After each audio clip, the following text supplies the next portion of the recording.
ஜும்மாவுக்கு ரெடி ஆயிட்டாங்க. காட்டுங்க உங்க அவுட்ஃபிட்டை பார்ப்போம். ரொம்ப நாள் கழிச்சு வீட்டுல இருக்கிறதுனால இன்னைக்கு ஜும்மாவுக்கு ரெடி. இப்போ வந்து 2வது முறையாக தலை சீவப்பட்டுக்கிட்டு இருக்குது. கைலி கட்ட தெரியல, அதனால அவங்க அண்ணன்ட்ட கேட்கலான்னு இருக்காங்க. என்ன ஃப்ரெண்ட்ஸ், தலை சீவிடணும், திரும்பி கலைக்கணும், திரும்பி சீவணும், திரும்பி கலைக்கணும். ஒரு வழியா பல சண்டைகளுக்கு அப்புறம் அண்ணன் வந்து தம்பிக்கு கைலி கட்டி விடுறாரு.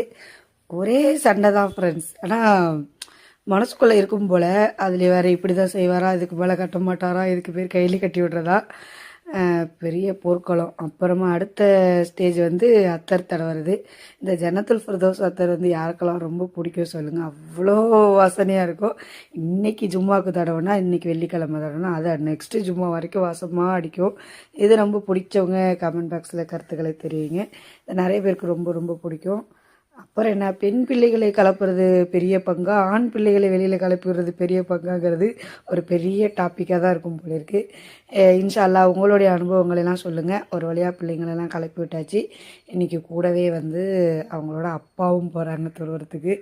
3 பேரும் அல்ஹம்துலில்லாஹ்னு தொழுகைக்கு வழி அனுப்பி ஒரு பய சொல்லி ஒரு அஸ்ஸலாம் அலைக்கத்தை போட்டு அப்படியே ஆப்போசிட்டில் பார்த்தா ஒரு பொங்கல் கோலத்தையும் பார்த்துட்டு கிளம்பியாச்சு. அஸ்ஸலாமு அலைக்கும்.